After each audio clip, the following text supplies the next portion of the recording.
Class 8 math NCERT CBSE के book से आज चैप्टर नंबर 2 चालू करने का है। ठीक है, तो एक्सरसाइज 2.1 को चालू करने के पहले हम इंट्रोडक्शन देख लेते हैं कि ये इसमें क्या क्या है, क्या खास है। ठीक है, तो इंट्रोडक्शन में सबसे पहला, ठीक है, सबसे पहला क्या है कि अभी आपको जितने भी इक्वेशन मिलेंगे वो 2x + 5 = 7, ठीक है, इस तरह के फॉर्म में मिलेंगे। पहले पिछले क्लास में जो आपको मिले होंगे वो ऐसे मिले होंगे 2x, ठीक है, 5x, ठीक है, इस तरह के फॉर्म में 2x - 3, 2x - 3 इस तरह के फॉर्म में पहले आपको मिले होंगे जिसमें =2 का निशान नहीं होगा। ठीक है, तो अभी जो इक्वेशन आपको मिलेंगे वो =2 के निशान के साथ में मिलेंगे। इसको क्या बोलते हैं? Equal to. ठीक है, तो =2 के निशान के साथ में, इसके साइन के साथ में आपको जो भी मिलेगा वो इस साइन के साथ में मिलेगा। ठीक है, पहला। दूसरा, ये इस तरह का इक्वेशन जो होता है वो क्या है, ऐसा भी हो सकता है, ऐसा 2xy + 5, ठीक है, ऐसा भी हो सकता है। ठीक है, लेकिन इसमें क्या है कि एक x जो है वो एक वेरिएबल है और y जो है दूसरा वेरिएबल है। दो वेरिएबल इसमें दिया हुआ है, एक x दिया हुआ है और एक y दिया हुआ है। तो इस तरह का जिसमें दो वेरिएबल हो उस तरह का इक्वेशन आपको नहीं रहेगा। ठीक है, उस तरह का इक्वेशन आपको नहीं रहेगा। पहले एक ही वेरिएबल पे, चाहे वो x हो चाहे वो y हो, इसमें या तो सिर्फ x हो या x हटा के आप y लिख दीजिए तो खाली y हो, इस तरह का इक्वेशन रहेगा। दो वेरिएबल वाले इक्वेशंस में आपको नहीं मिलेंगे। ठीक है, अब तीसरा और मेन जो पॉइंट है वो क्या है कि इसमें जो आपके वेरिएबल रहेंगे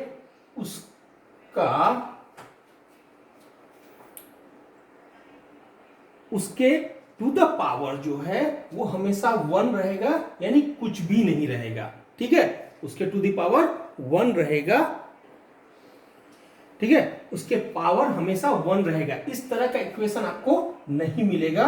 2x² + 5 = 7, यानी टू द पावर 2, 3, 4, 5, 6 इस तरह का नहीं मिलेगा।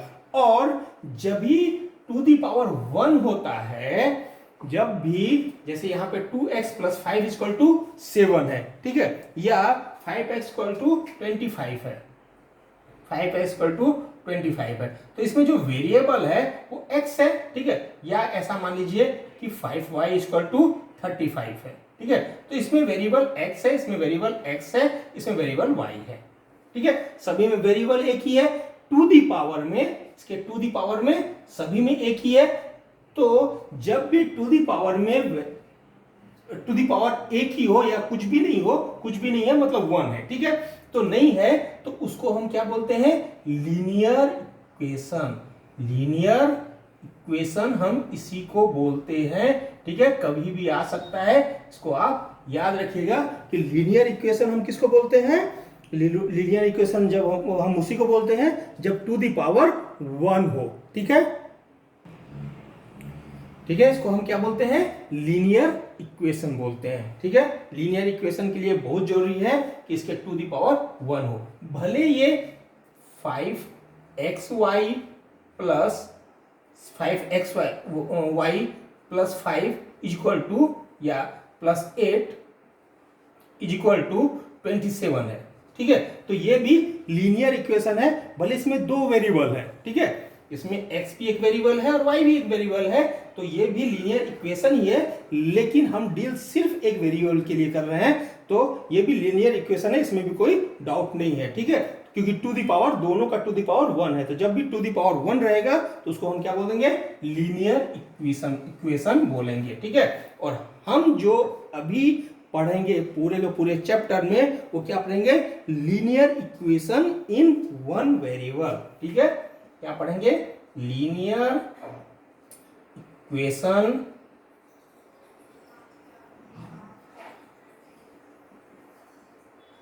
Linear equation in one variable,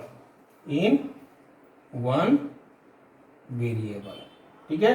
पहले ही बताया कि आपके पूरे चैप्टर में वन वेरिएबल एक ही वेरिएबल होगा, ठीक है, और टू दी पावर हमेशा वन होगा, और टू दी पावर जब भी वन होता है तो वो लीनियर इक्वेशन कहलाता है। तो linear equation in one variable के बारे में ही हमेशा हम ये पूरे के पूरे चैप्टर में पढ़ेंगे, ठीक है। यहां तक इंट्रोडक्शन आपको समझ में आ गया, ठीक है।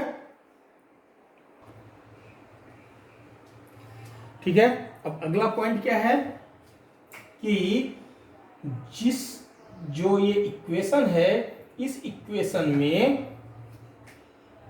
इज इक्वल टू का जो साइन है, इस इज इक्वल टू के साइन के लेफ्ट हैंड साइड को हम LHS बोलते हैं, LHS, ठीक है, LHS बोलते हैं, और डायरेक्ट LHS लिखते हैं, इसके बीच में बिंदु लगाने की, पॉइंट लगाने की जरूरत नहीं है, ठीक है। LHS का मतलब क्या होता है? Left hand side. क्या होता है LHS का मतलब? लेफ्ट हैंड साइड, ठीक है, इसका मतलब होता है लेफ्ट हैंड साइड, ठीक है। और इक्वल टू के साइन के राइट साइड में जितने भी हैं उसको हम क्या लिखते हैं? RHS, ठीक है। तो 7 जो है वो RHS में है, और RHS का मतलब क्या होता है? Right hand side, right hand side, ठीक है। तो LHS और RHS किसको बोलते हैं वो आपको समझ में आ गया होगा, ठीक है, ठीक है। इसके अलावा अगला पॉइंट क्या है? अगला पॉइंट ये है कि जब भी हम किसी भी लीनियर इक्वेशन का सॉल्यूशन करते हैं, सॉल्व करते हैं उसको, तो हमको वैल्यू जो मिलता है वो एक सर्टेन वैल्यू हमको मिलता है, एक निश्चित वैल्यू मिलता है, ठीक है। वो वैल्यू जो मिलेगा उस वैल्यू को ही हम क्या बोलेंगे? उसको ही हम सॉल्यूशंस बोलते हैं, ठीक है, उसको ही हम सॉल्यूशन बोलते हैं। इसका वैसे ज्यादा महत्व नहीं है, लेकिन फिर भी आपको बता दिया पॉइंट था तो, ठीक है। इसमें x जो है, x जो वेरिएबल है, इस वेरिएबल का एक सर्टेन वैल्यू हमको मिलेगा। जब हम सॉल्व करेंगे लीनियर इक्वेशन को, जब हम सॉल्व करेंगे तो x का कुछ ना कुछ वैल्यू निकलेगा, वही सॉल्यूशन हमारा रहेगा, ठीक है। यहां तक आ गया समझ में, ठीक है।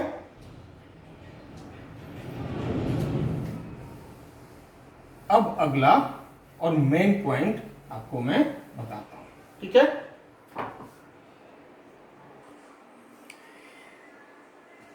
ठीक है, अब एक लास्ट और मुख्य जो है इंपॉर्टेंट पॉइंट मैं आपको बता दूं कि ये कुछ इस तरह का रहता है, कुछ इस तरह का रहता है, ठीक है। एक बैलेंस आपके पास है, ठीक है, एक बैलेंस। आपने सब्जी मार्केट में कभी गए होंगे तो आपने ये बैलेंस, जिसको तराजू बोलते हैं, तराजू, ठीक है, तराजू, ठीक है, आपने तराजू देखा होगा, ठीक है। तो कोई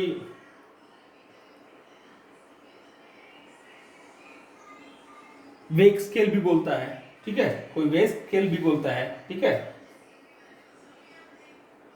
वेग स्केल भी कोई बोलता है, ठीक है, बैलेंस भी बोलता है, तराजू बोलता है, ठीक है, ये आपने देखा होगा। तो ये इक्वेशन जो है, इस इक्वेशन में जो इज इक्वल टू है वो लगभग इसको ही बताता है कि ये जो है हमेशा हमारा बैलेंस में रहना चाहिए, ठीक है, उसका बैलेंस कभी बिगड़ना नहीं चाहिए। अभी आपने एक लौकी यहां पे रख दिया, यहां पे एक लौकी रख दिया, तो जैसे ही आपने लौकी यहां पे रखा, यहां पे कुछ भी नहीं रखा है, तो क्या होगा? ये साइड डाउन हो जाएगा, ये साइड अप हो जाएगा, ठीक है, यानी कि इज इक्वल टू नहीं हुआ, ठीक है, बैलेंस बिगड़ गया। तो बैलेंस को बनाए रखने के लिए क्या करना पड़ेगा? कुछ वेट हमको यहाँ पे रखना पड़ेगा। ये 1 किलो का है तो 1 kg का वेट हमको यहाँ पे रखना पड़ेगा, तब हमारा जो है बैलेंस होगा, नहीं तो बैलेंस नहीं रहेगा, ठीक है। तो जब भी इस इक्वेशन को सॉल्व कीजिए तो इसको हमेशा ध्यान में रखिए कि हमेशा बैलेंस हमारा बिगड़ना नहीं चाहिए, ठीक है। जैसे 2x minus 3 is equal to 7 है, ठीक है। अब हमको क्या करना है कि यहाँ पे जैसे हमने एक लौकी रखा हुआ है और 1 kg का एक वेट रखा हुआ है, ठीक है। अब हम दूसरा एक और लौकी इसके ऊपर रख देते हैं। बैलेंस बिगड़ गया, तो बैलेंस बिगड़ा तो जितना हमने जिस वेट का ये लौकी वापस रखा है उस वेट का वापस एक हमको वेट, ठीक है, जो वेट आता है वो वेट 1 kg का है या आधा kg का वेट हमको यहाँ पे तुरंत रखना पड़ेगा, तो बैलेंस बनेगा। यानी कि यदि यहाँ पे आपने +3 किया या 1 किया, ठीक है, तो इधर भी +1 करना है। यहां पे जितना बढ़ाएंगे वहां इतना ही बढ़ा, तभी ये बैलेंस रहेगा, नहीं तो इस बैलेंस का कोई मतलब नहीं रह जाएगा। तो हमेशा बैलेंस को बना के जितना आप यहां पे ऐड करेंगे उतना ही यहां पे ऐड कीजिएगा, जितना यहां पे माइनस करेंगे। यदि आपने एक kg का वेट यहां से हटा लिया, ठीक है, तो आपको यहां से बैलेंस ये बिगड़ जाएगा, ये नीचे आ जाएगा, ये ऊपर चला जाएगा, तो आपको तुरंत एक लौकी यहां से हटाना पड़ेगा, तो ये बैलेंस बनेगा। तो जितना आपने यहां से हटाया उतना ही यहां से भी हटाना पड़ेगा, जितना आपने यहां से यहां पे हटाया उतना ही यहां हटाना पड़ेगा, जितना यहां ऐड किया उतना ही आपको यहां ऐड करना पड़ेगा, और जितना मल्टीप्लाई आप यहां पे करेंगे उतना ही मल्टीप्लाई यहां भी आपको करना पड़ेगा, और जितना डिवाइड यहां पे करेंगे उतना ही डिवाइड आपको यहां भी करना पड़ेगा। तभी ये बैलेंस, क्योंकि ये जो है निशान, ये निशान इसी बैलेंस का है, ठीक है। ये बैलेंस मतलब इक्वल टू, ठीक है। तो इस बैलेंस को ही सोच के और जब भी आप कोई भी क्वेश्चन सॉल्व कीजिए इस बैलेंस का खास ध्यान रखिए। बैलेंस के दोनों साइड में हमेशा बराबर बराबर मात्रा रखिए, तभी आपका क्वेश्चन सॉल्व होगा और सही होगा, ठीक है। तो जो इंट्रोडक्शन था वो इंट्रोडक्शन यहीं तक था, ठीक है। इसके बाद जो सॉल्व किया है उस सॉल्व को हम एक्सरसाइज 2.1 में सॉल्व करेंगे, तो एक एक पॉइंट आपको समझ में आ जाएगा, ठीक है। इसमें खास ध्यान आपको सिर्फ और सिर्फ बैलेंस का रखना है, तराजू या वेट स्केल का रखना है, वो हमेशा सीधा रहना चाहिए। ये पॉइंट इस पॉइंट के, ये जो पॉइंट है ये पॉइंट इस पॉइंट से बिल्कुल सीधा होना चाहिए। जब ये बराबर रहेगा तो ये हो जाएगा। जैसे ही यहाँ वेट बढ़ेगा ये नीचे आ जाएगा और ये साइड में खिसक जाएगा। इसलिए वेट बराबर रखना है, तभी हम इक्वल टू लिख सकते हैं, नहीं तो लिख भी नहीं सकते हम, ठीक है। पूरा क्वेश्चन हमारा गलत हो जाएगा, ठीक है। इतना समझ में आ गया होगा आप लोगों को।